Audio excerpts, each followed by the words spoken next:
Henokh adalah literatur kuno yang diyakini ditulis oleh Henokh, kakek buyut Nabi Nuh. Beberapa kisah dalam kitab ini menjelaskan terbentuknya peradaban awal manusia yang sangat berbeda dengan pengetahuan manusia saat ini. Kitab Henokh dipercaya mengungkap misteri peradaban kuno yang hilang, suatu peradaban pertama yang maju dengan ilmu pengetahuan dari langit. Kenapa kitab Henokh menjadi kitab terlarang untuk dibaca? Siapakah Henokh dalam tradisi agama Samawi dan bagaimana Islam memandang? Henokh adalah tokoh penting dalam Abraham religion atau agama Samawi dalam Alkitab. Nama Henokh disebut 19 kali. Dalam agama Islam memiliki nama Hanum yang dikenal sebagai nama Idris. Dipercaya menuliskan sebuah kitab yang disebut dengan kitab Henokh. Para ilmuwan itu menduga kitab Henokh ditulis oleh Nabi Idris yang juga dikenal dengan nama Ahnuk. Dalam bahasa Ibrani disebut Henokh. Selain dikenal sebagai orang pertama yang menggunakan pena, Nabi Idris alaihissalam dikenal sebagai nabi yang sangat pintar, orang yang pertama kali menciptakan tulisan dan menemukan alat tulis, pandai menggambar, menjahit, serta ahli astronomi. Keterkaitan bangsa Sumeria dengan Nabi Idris alaihissalam semakin terlihat ketika beberapa penelitian membuktikan bangsa Sumeria telah mempelajari ilmu perbintangan untuk mengetahui masa bercocok tanam yang baik. Nabi Idris alaihissalam adalah keturunan keenam dari Nabi Adam alaihissalam, putra dari Yarid bin Mihlahya bin Kinan bin Anushi bin Syed bin Adam alaihissalam. Nabi Idris adalah keturunan pertama yang dikaruniai kenabian setelah Nabi Adam alaihissalam dan Nabi Syed alaihissalam. Sejumlah keterangan ulama disebutkan Nabi Idris alaihissalam dilahirkan di Munaf atau Memphis, Mesir. Ia lalu berdakwah menyiarkan agama ke wilayah Irak kuno. Tapi sebagian lagi berpendapat Nabi Idris alaihissalam dilahirkan dan dibesarkan di Babilonia, Irak. Nabi Idris alaihissalam hidup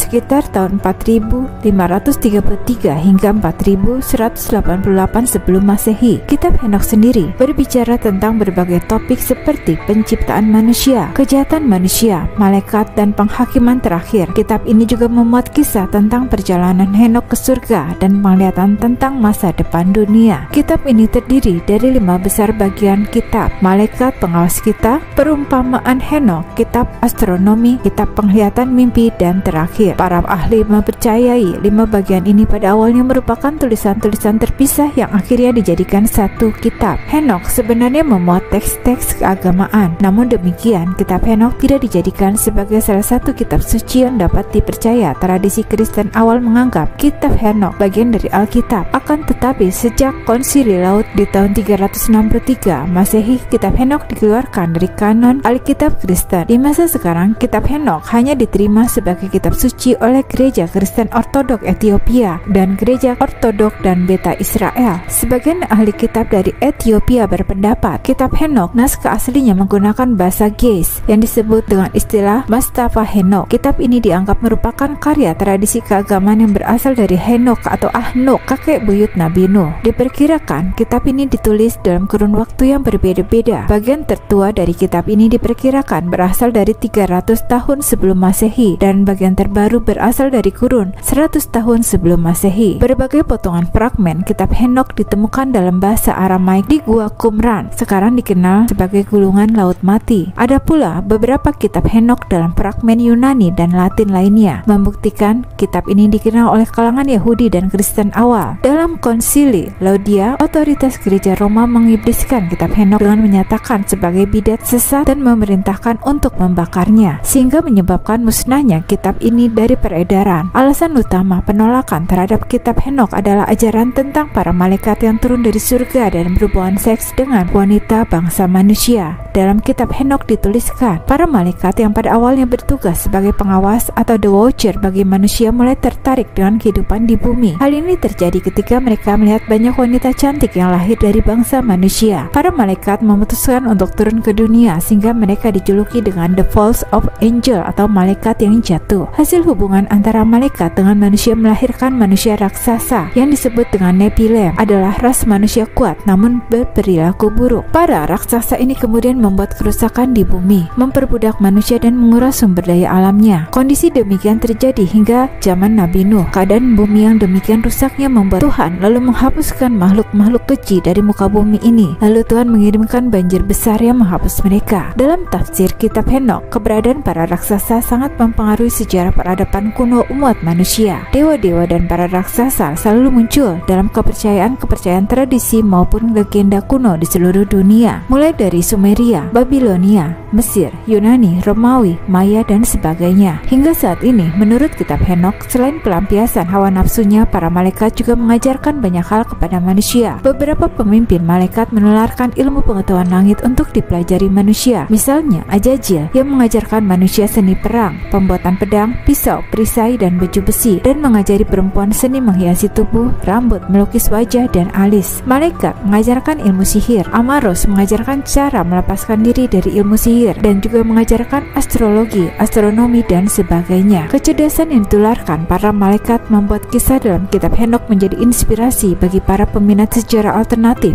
dan legenda-legenda kuno mengaitkannya dengan peradaban Atlantis dan Lemur. Buku Fallen Angels and the Origins of Evil karya Elizabeth Clear menjelaskan secara rinci tentang asal-usul benua Lemuria, Atlantis, dan dunia bawah. Berdasarkan interpretasinya terhadap isi kitab Henokh dalam sudut pandang Islam, beberapa bagian kitab Henokh bertentangan dengan Al-Quran dan Hadits, terutama kisah tentang malaikat yang memberontak. Al-Quran menerangkan bahwasanya malaikat adalah makhluk yang taat, senantiasa mengerjakan apapun yang Allah perintahkan dan tak pernah mendurhakai Allah. Islam juga memandang bahwa malaikat tak memiliki nafsu. Inilah sifat malaikat yang membedakan dengan manusia sendiri. Para ulama menyimpulkan Nabi Idris adalah orang pertama yang mengenalkan tulisan serta membuat baju dengan benang. Manusia sebelumnya menggunakan kulit pohon atau binatang. Ibnu Katsir dalam kitab tafsirnya mengutip riwayat dari Ibnu Abbas bahwa Nabi Idris adalah seorang dalam membuat pakaian. Sedangkan menurut catatan sejarah, temuan arkeologis berupa lempeng tanah liat dari Irak disebutkan kisah Raja Atrasis dalam salah satu daftar Raja Sumeria. Antara hasil secara bahasa berarti sangat bijaksana. Raja ini dikisahkan hidup di masa sebelum banjir besar. Makna nama dan periode hidupnya memiliki kesamaan dengan Nabi Idris, dan beberapa ulama menyebutkan Nabi Idris sejaman dengan peradaban bangsa Sumeria. Beberapa penelitian membuktikan bangsa Sumeria telah mempelajari ilmu perbintangan untuk mengetahui masa bercocok tanam. Dari kisah Nabi Idris kita mengetahui perkembangan peradaban manusia didapatkan dari proses belajar manusia itu sendiri, bukan dari makhluk lain di luar bumi seperti malaikat ataupun makhluk lainnya, tetapi justru manusia pertama yaitu Nabi Adam diberikan Allah pengetahuan yang lebih luas dibandingkan malaikat,